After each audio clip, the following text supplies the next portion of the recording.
여러분 안녕하십니까? CBS 토론입니다.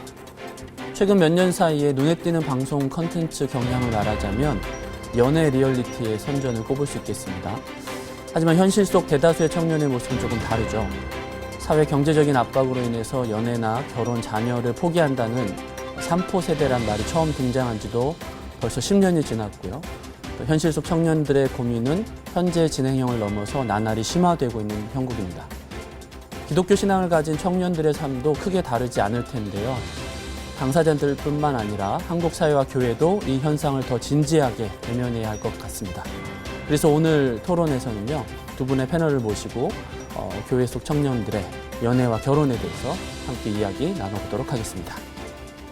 패널 소개해드리겠습니다. 먼저 정신실 마음성장연구소 정신실 소장님 나오셨습니다. 안녕하세요. 네. 평화교회연구소의 박지은 사무팀장님 나오셨습니다. 안녕하세요. 네, 반갑습니다. 일단 연애와 결혼에 어려움을 느끼고 포기하는 청년들의 문제, 이거 문제다. 3포 세대다, M포 세대다 얘기 나온 지 꽤 됐는데 시간이 흐를수록 나아지는지 아니면 조금 더 어려워지는지 그런 궁금증이 있거든요. 소장님 보시기에 좀 어떠신가요? 일단 앞에서 말씀하신 사회 경제적인 구조가 전혀 긍정적으로 바뀌지 않고 더 부정적으로 심화되니까 뭐 이 전망도 청년들이 느끼는 결혼이나 연애와 결혼에 대한 것도 그 무게감도 더 무거워지는 것 같아요. 아까 말씀하신 그 연애 리얼리티? 사실 그 리얼리티라고 하지만 일종의 환상이잖아요. 그렇죠. 거기 나오는 모든 그 출연하는 사람들은 다 갖춘 사람들. 네. 네. 그런데 나의 현실은 그렇지 못하고 또 뭐 결혼 리얼리티 이런 프로그램도 있잖아요. 그걸로 들여다보는 결혼은 환상을 가질 수 없는. 그러면서 이제 개인적으로는 내가 가진 경제적인 여건, 뭐 정서적인 여건, 심지어 신앙적인 여건으로 연애와 결혼을 돌파해낼 수 있을까? 뭐 그렇게 느끼는 것 같고요. 그 와중에 가장 안타까운 건 저는 이제 그래서 사랑하는 마음, 사랑에 빠지는 것조차도 원천적으로 스스로 봉쇄하는 거. 그게 저는 가장 슬프고 안타까운 일인 것 같아요. 박지은 팀장님께서 어떠세요? 개인적으로나 주변의 친구들 볼 때 결혼이나 연애에 대해서 좀 쉽게 생각하는 경향이 있다. 아니면 되게 어렵다, 쉽지 않다. 어느 쪽에 더 가까우신가요? 사실 그 3포 세대라는 말을 너무 오랜만에 들었거든요. 맞아요. 네, 너무 오랜만에 들었는데 3포 세대라는 말을 과연 누가 만들었을까? 누가 포기를 하고 일컬었을까라고 하면 저는 한편으로는 청년들은 아니었던 것 같아요. 그래서 요즘 청년들은 글쎄요, 제 주변 친구들도 그렇고 저도 그렇게 생각하는데 아까 말씀하셨다시피 연애 프로그램들을 보면 되게 드라마틱하잖아요. 맞아요. 근데 현실 속 그런 연애는 그리고 결혼은 드라마틱하지 않다라는 걸 누구보다도 잘 알거든요. 근데 그렇다고 연애를 포기하거나 아니면 결혼을 포기하지는 않는 것 같아요. 그냥 오히려 이 연애와 결혼은 내가 결정하는 거고 나의 몫이고 내가 결정하는 것이니 나는 이것을 선택하겠다라는 의미가 더 강한 것 같아요. 소장님 그 연애라든가 결혼에 대한 책들도 많이 내셨고 또 상담도 많이 하시고 하시잖아요. 교회 속 우리 청년들이 겪는 어려움이랄까? 주로 어떤 문제들 가지고 많이 상담하시나요? 정말 제가 연애 강의를 한 지 한 20년 가까이 되는 것 같은데 그냥 변하지 않는 질문은 이 사람이 하나님 뜻인가요?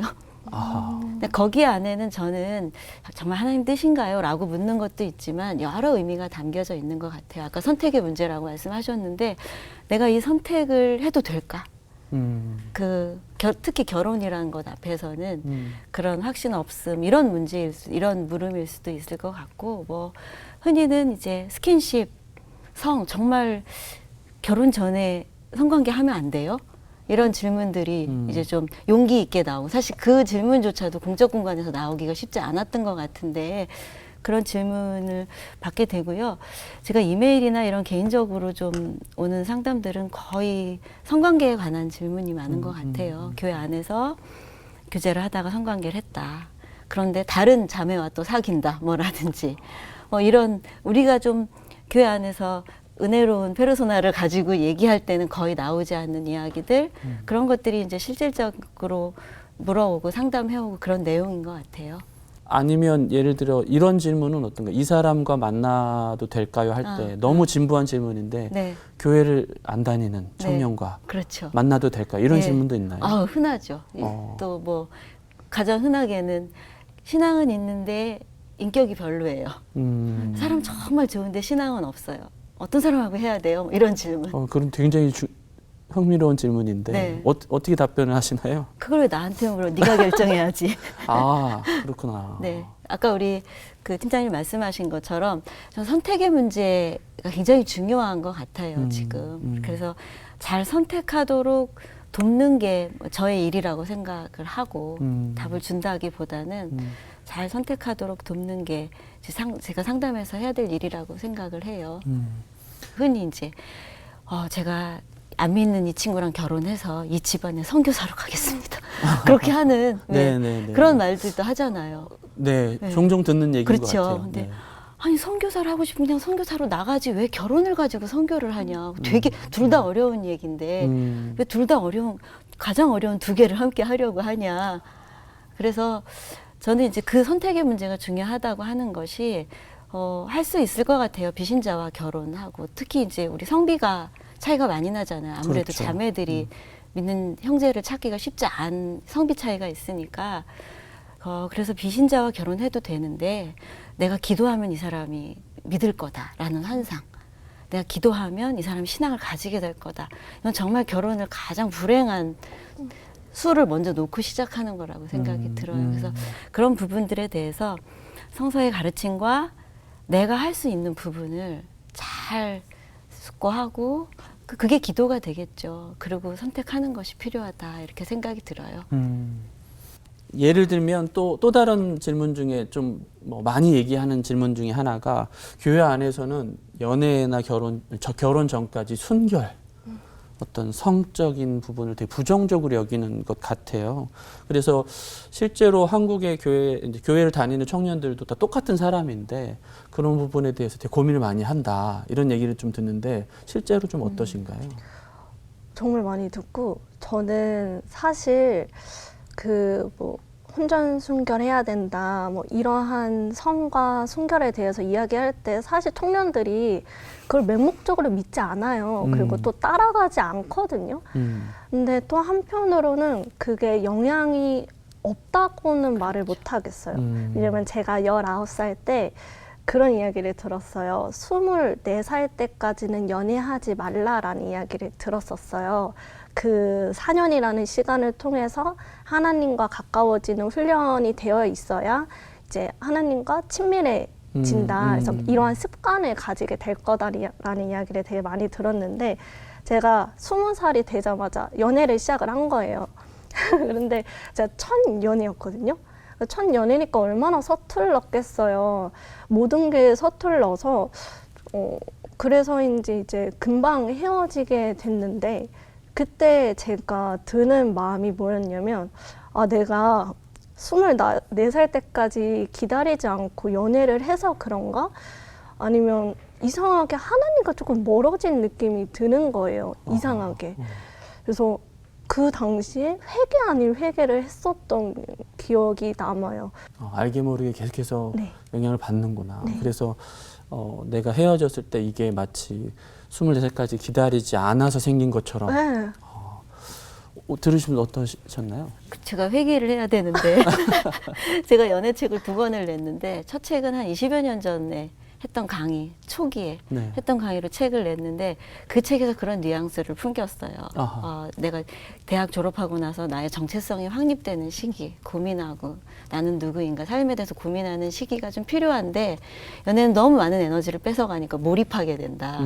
그래서 좀 연애를 좀 늦추면 늦출수록 난 좋겠다. 이제 제자하고 뭐 이렇게 주고받는 이야기로 형식의 연애책이었는데 그렇게 썼었는데 죄송합니다. 네, 이제 생각이 좀 바뀌었고요. 그러세요? 네, 이제 어쨌든 그런 책임감을 느껴요. 그러니까 청년들이 혼전순결 죄 이런 걸 안 듣지만 사실은 또 무의식적으로는 교회에서 기성세대의 가르침을 듣거든요. 그래서 그것이 이중적인 부담을 준다, 죄책감을 주고 그것에 대해서는 제가 통렬하게 이제 생각하는 부분이고, 저는 혼전 순결 그러면 혼전 여기에 방점이 찍히잖아요. 그리고 순결 그러면 남성 아닌 여성. 근데 그래서 그렇게 하다 보면 혼전 순결 그러면 미혼인 여성 청년들이 지켜야 할 것 같은 왠지. 근데 저는 사실 뒤집어 보면 교회 안에서 부부 상담들을 해보면서 사실은 혼인 내순결의 서약이 더 중요한 것 아닌가? 이분들은 부부는 우리 서로를 위해서 사랑 깊은 약속을 한 거잖아요. 그러니까 혼인 내순결이 더 중요하고 가장 중요한 건 오히려 결혼한 남성의 순결을 지키는 것이 제일 중요한 것 아닌가? 우리 사회에서? 그렇군요. 네. 저는 그런 생각을 해보고요. 그런 의미에서 사실은 이 성이 교회에서 더 많이 얘기되어야 되고 결혼한 부부들 안에서도 사실 뭐 기도하고 뭐 사랑으로 품어주고 하나 되게 하시고 이런 얘기만큼이나 중요한 건 부부의 성이 어떤지 그것을 가지고 부부가 하나님 앞에서 어떻게 하나 되어 사랑하는지 그 얘기는 청년들한테 자꾸 성교육 하는 것보단 결혼한 부부들에게도 사실 그리스도 안에서 정말 성이란 게 무엇인가 이런 것이 오히려 좀 폭넓어져야 되는데 수십 년 이제 우리는 성담론 그러면 혼전순결 이렇게 되는 것이 안타깝고 그 와중에 청년들은 세상은 정말 빠르게 포스트 모던적으로 바뀌고 세상이 달라졌는데 이 교회와 세상 사이에 끼어서 교회에서는 혼전순결, 친구들은 사귄 지가 얼마인데 아직도 안 잤어? 이런 것들을 또 이제 친구들은 그렇게 바라보고 그 사이에서 기독 청년들이 너무 어렵다. 또 이런 질문도 많이 하더라고요, 주변에서. 그 기독교 연애관을 얘기하다 보면 주로 배우자 기도 요 얘기 많이 하더라고요. 그래서 하나님 나는 이런 남자 이런 여성 저렇게 주십시오 하고 매일 기도하고 그랬더니 진짜 그런 사람을 만났더라. 특히 이제 텔레비전이나 네. 이런 데 보면 연예인들이 나와서 네. 그런 얘기들 많이 하는데요. 그런 것들은 어떻게 보시나요?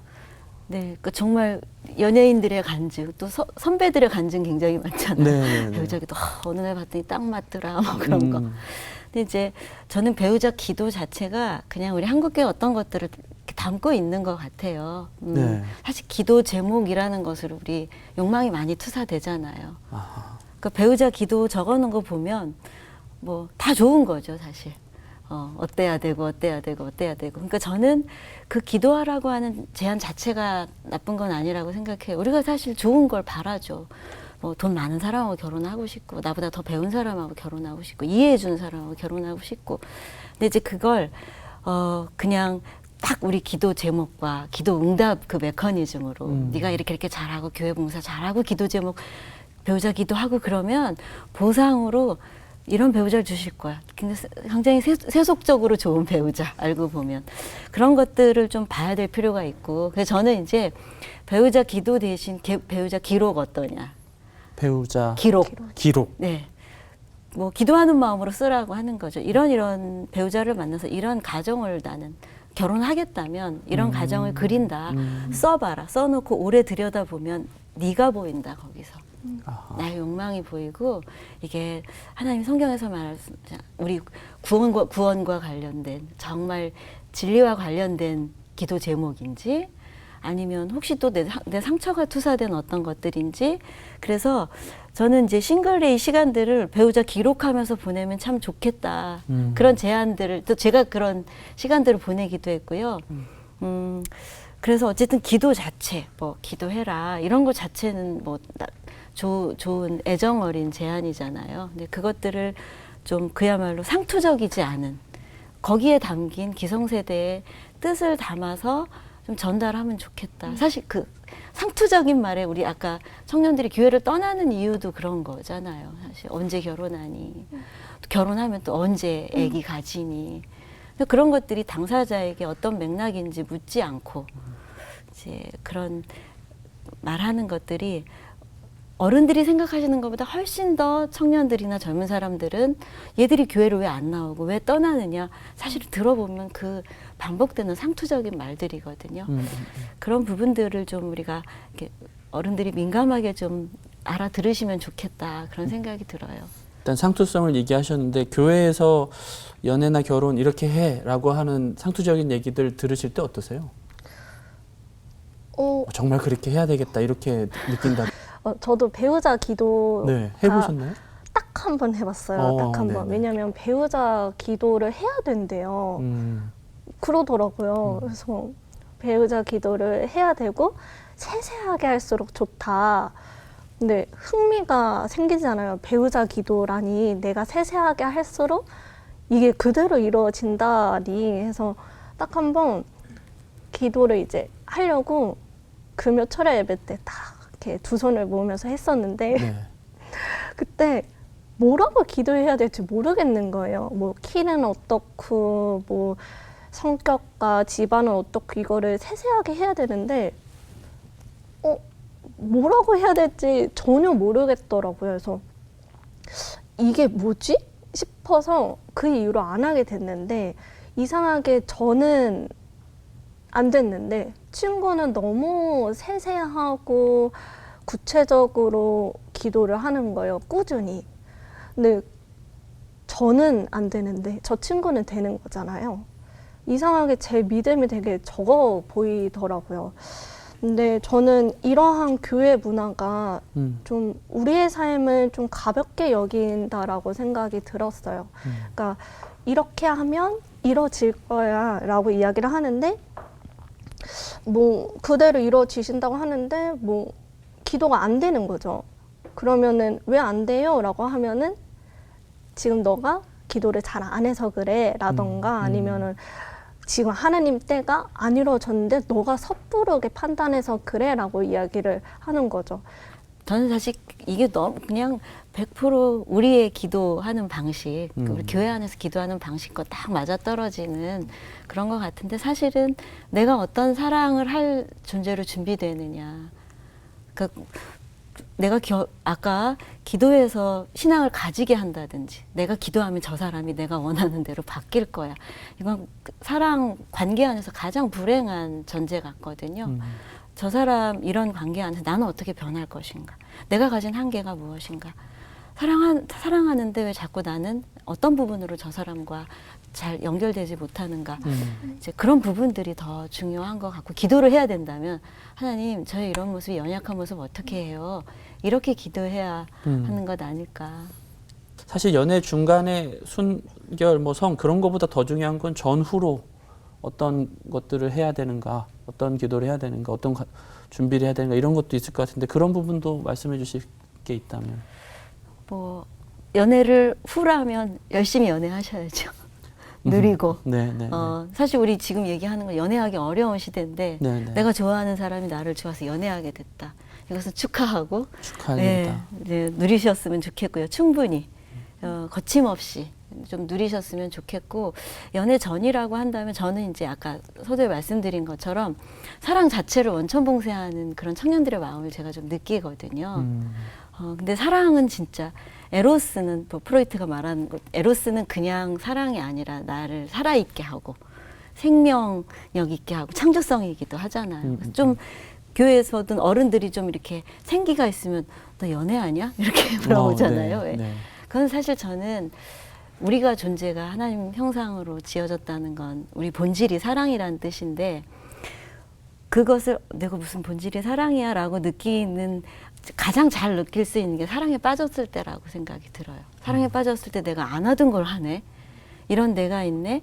그렇게 하면서 발견되는 나. 근데 이제 그거조차도 좀 어차피 연애도 나는 못할 거니까 어차피 좀 그런 마음에 그런 마음 그 사랑하는 그런 에너지 이런 것까지 내가 이제 좀 스스로 억압하고 그러지 않았으면 좋겠다. 연애가 되든 내가 고백을 했는데 좀 고백을 못할 수도 있죠. 그냥 짝사랑으로 지나갈 수도 있지만 내가 누군가를 사랑하는 거 그거 정말 좋은 거다. 저는 모든 사랑은 하나님의 사랑과 다 있다고 생각하거든요.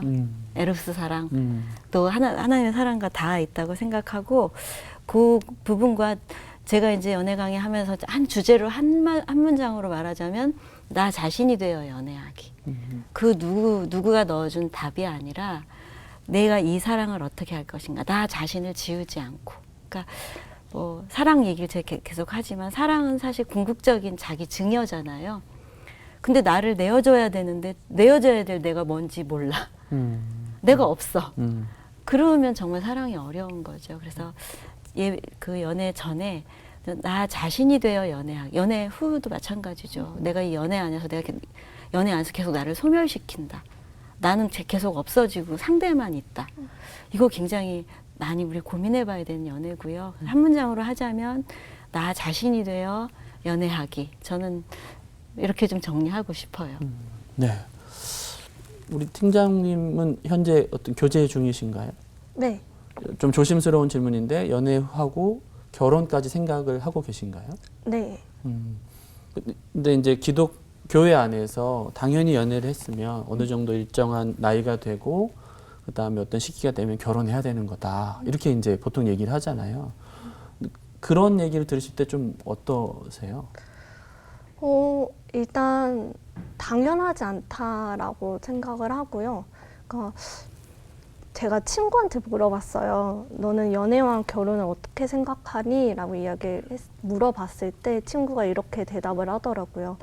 연애는 연애고 결혼은 결혼이야 라고 이렇게 이야기를 하더라고요. 그래서 연애와 결혼이 연결되어 있을 수도 있지만 연결되어 있지 않을 수도 있다라고 저는 생각을 하고요. 물론 제가 지금 연애를 하고 결혼을 이제 앞두고 있지만 결혼을 제가 해야지라고 해서 한 게 아니었거든요. 뭐 결심을 했던 것도 아니고 그냥 아까 소장님께서 말씀하셨던 것처럼 연애를 하면서 나의 가치관과 나의 삶을 잘 알아주고 그리고 서로를 존중하고 이해해줄 사람 있으면 그때 내가 아마 결혼을 하겠지라고 생각을 했었어요. 근데 마침 그 사람이 제 옆에 있으니 결혼을 이제 선택을 한 거고요. 그래서 연애와 결혼이 이제 꼭 이어지는 것은 아닌 것 같아요. 소장님 주변에 결혼에 대한 고민 많이 들으실 것 같은데요. 네. 어떤가요? 일단 많이들 꼭 결혼해야겠다 이렇게 생각하나요? 대체로 그렇죠. 할 수 대체로는? 있다면 하고 싶지만 이제 그런 얘기들을 많이 듣죠. 나는 자발적으로 비혼을 선택했다. 이런 이제 청년들이 그런 있죠. 비율도 고민 좀 끝에. 많이 늘어나고 있다. 네, 늘어나는 것 같아요, 확실히. 예. 그럼에도 불구하고 여러 가지 뭐 어려운 환경에도 난 결혼하겠다라고 네. 이렇게 다짐하는 분들한테는 그럼 주로 어떤 말씀을 좀 해주시나요? 그러니까 사실 결혼을 해라. 후회할 것이다. 결혼을 하지 마라. 후회할 것이다. 라고 제가 아니고 키에르케고르가 말을 했다고. 명언이네요. 네, 그렇죠. 네. 그래서 결혼에 대해서 고민하는 것은 좋은데 저는 이제 결혼하지 않은 상태를 우리가 엄표하는 게 굉장히 중요해요. 미혼 아니고 비혼이란 말 많이 쓰잖아요. 아직 결혼하지 않은 게 아니라 현재 나의 상태는 결혼하지 않은 거야. 이런 엄표가 더 좋은 것 같아요. 지금 우리 팀장님 말씀하신 것처럼 나는 결혼하지 않을 거야 라고 했는데 또 사랑이 들어오면 그거 어떻게 할 수 없는 거고. 나 결혼하고 싶어. 너무 결혼하고 싶은데 그것도 결혼하는 것도 내가 하고 싶다고 되는 것은 아니니까. 저는 가장 중요한 것은 미혼의 그러니까 결혼이란 걸 우리가 생각할 때 미혼이라고 생각하지 않고 비혼. 그래서 내가 지금 어떻게 결혼과 상관없이 지금 어떻게 나로 충분히 잘 살 것인가. 이게 이제 가장 중요한 것 같아요. 네. 뭐 선택을 난 결혼을 하지 않겠다. 그렇다면 고민이 저는 더 많아져야 된다고 생각해요. 오히려 고민이 많아져야 된다. 그러면 나는 어떻게 관계적 존재로 지음받은 내가 어떤 공동체와 연결돼서 어떻게 살아갈 것인가, 더 많은 사람들과 어떻게 연결돼서 살아갈 것인가, 그 고민이 또 함께 있어야 되니까 키에르케고르의 말처럼 하든 안 하든 사실 좀 쉬운 문제는 아니죠. 주변에 이제 1인 가구도 많이 늘어나는 것 같고 독신이나 비혼을 선택하는 분들도 좀 있지 않나요? 어떤가요? 네, 많고요. 뭐 동거하는 친구들도 있고 뭐 비혼을 이야기하는 친구들도 있고 뭐 결혼을 하지만 아이는 안 낳겠다는 친구들도 많고 되게 다양해요. 네. 소장님께서 말씀하셨던 결혼을 이제 선택하지 않으면 여러 고민을 해야 한다라는 말에 저는 적극 공감을 하거든요. 왜냐면 사실 지금 이 사회는 결혼을 해야 이제 받을 수 있는 것들이 되게 많잖아요. 혜택들도 많고. 근데 만약에 내가 1인 가구로 살아가면 내가 위급한 상황이 오게 되면은 그 위급한 상황에 보호자가 없는 거예요. 그럼 그때는 정말 아무런 것도 손쓸 수밖에 없고, 그리고 또 더불어 저는 이제 반려묘 2 친구가 같이 사는데, 그 친구는 저한테는 가족인데 가족이라 쳐주지 않죠. 근데 그 친구들도 저희가 하는 것처럼 다 뭐 밥도 먹고 잠도 자고 놀기도 놀고 하거든요. 근데 그런 거를 보면 결혼을 하지 않는 사람들은 어쩔 수 없이 이 사회에서는 혜택이 조금 줄어든 것 같아요. 좀 요즘 많이 생긴다고 하지만 그래도 뭐 집을 구할 때면 1순위는 어쨌든 신혼부부나 뭐 아이를 가진 사람이 1순위니까 이런 제도적인 측면에서도 정말 다양하게 있어야 된다. 그렇다 보니까 오히려 이제 결혼을 하지 않는다라던가 아니면 소위 정상가족이라고 일컫지 않는 이들은 더욱더 고민할 수밖에 없는 것 같아요. 이미 다양화되고 있는 가족 구성원이 있고 그다음에 말씀하신 대로 전통적인 결혼을 하거나 그런 가족이 아닌 사람들이 겪어야 될 고민이 더 많은데 교회에서는 주로 신앙을 가졌고 이제 네가 나이가 됐으면 결혼해야지 라고만 얘기하는 건 아닌지 좀 이렇게 다양한 지금 현실에 좀 못 쫓아가는 건 아닌지 그런 생각도 드는데 어떠신가요? 당연히 그 부분은 정말 우리가 좀 정말 비판을 받아야겠죠. 비판받아야 될 뭐 교회가 우리 자신이니까. 저는 이 1인 가족, 싱글로 살아가겠다고 결정한 형제 자매들이 잘 그런 삶을 그리스도 안에서 누릴 수 있도록 도와줄 수 있는 곳이 교회라고 생각이 들어요. 같이 연결될 수 있고.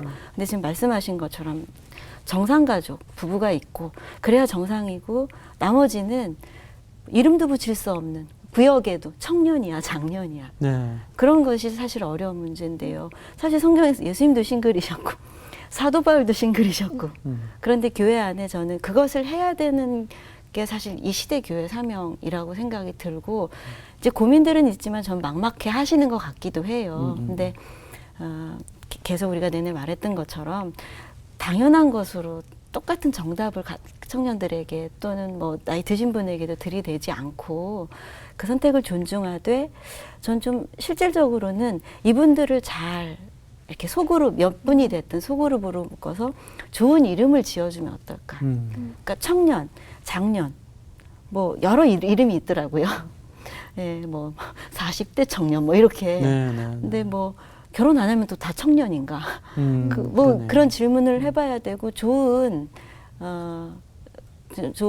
이름이 잘 지어져서 바라기는 이제 그런 다양성들을 지금 우리 교회가 좀 새로운 과제로 안고 그렇게 가면 어떨까? 저는 이제 그런 바람이 있어요. 네.